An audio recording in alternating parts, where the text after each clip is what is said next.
welcome. Thank you. Hi, Kaylee. Thank you! You're welcome. Oh, they're beautiful. Yeah, they should be. Familiar. Yeah.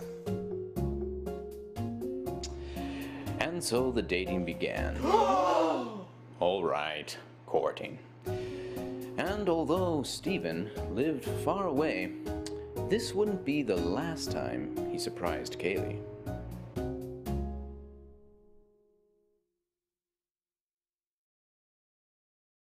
Hi, Caleigh.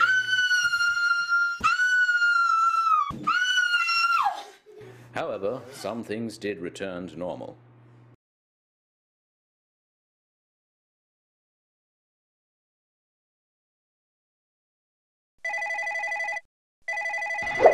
Hey, Caleigh. Hi, Steven. Oh, no, I'm just teaching piano, but that's a minor detail. Oh, get it? Minor detail? Oh, yeah.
This is not gonna work.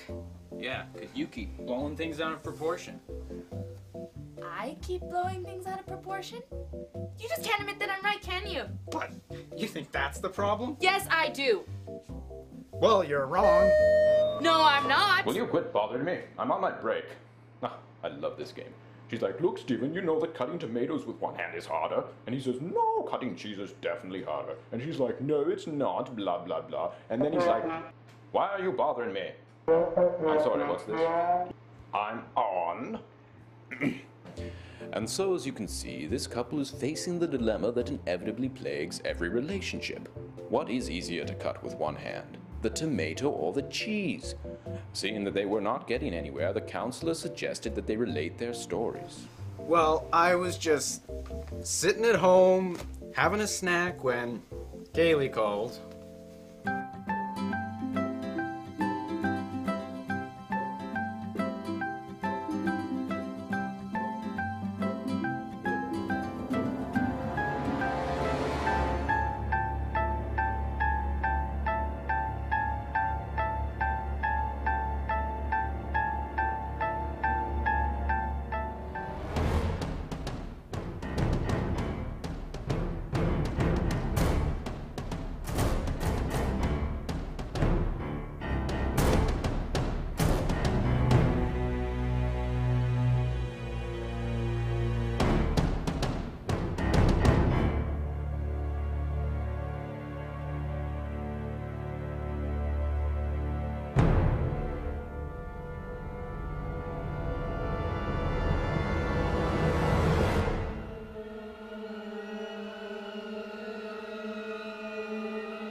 The cheese was practically attacking me. I mean, I'm trying to get out of the house. All I had was a knife to defend myself here, okay? And then she phones me up on the phone, like in the middle of all this. I'm trying to cut cheese. That is so stupid. What did the cheese monster get you? Brother. Actually, I was making supper when Stephen called me.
was horrible.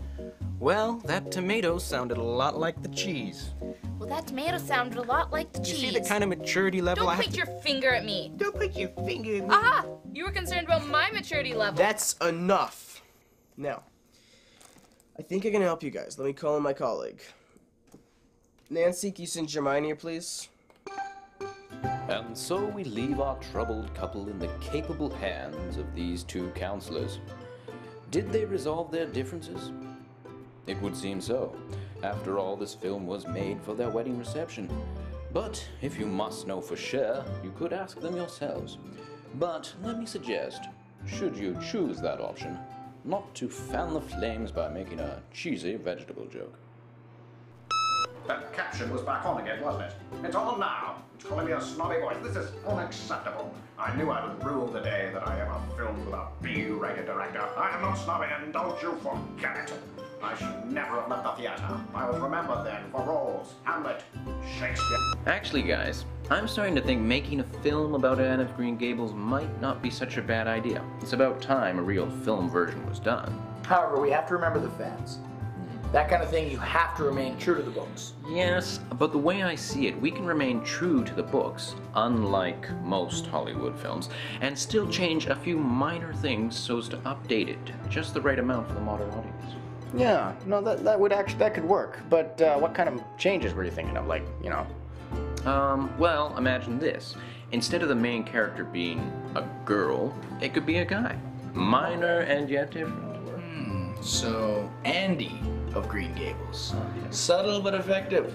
Also, it might be a little more interesting if the main character, instead of doing Anne of Green Gable-y things, solved murder mysteries. Yes, I mean, even if the fans wanted to complain. Like, who doesn't like murder mysteries? Right. Exactly.